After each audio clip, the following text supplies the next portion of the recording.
8 फुटा रोटावेटर।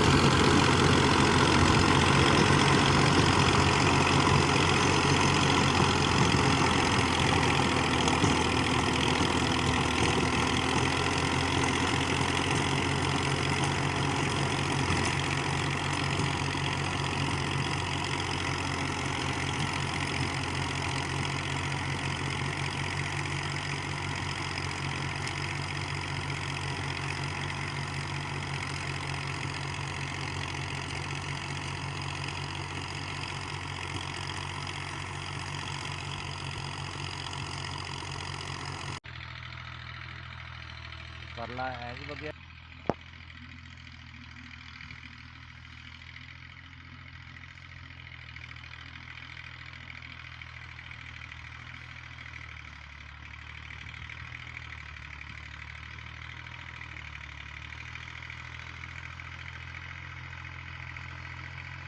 पीछे पिछली रोड का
मक्की लग रही है जी।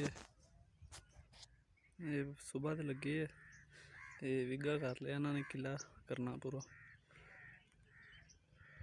है भाई, बहुत थके।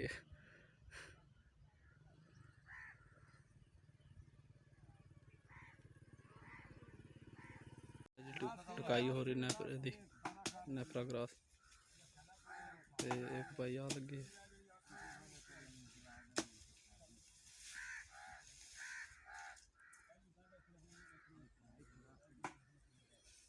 ते आ दंद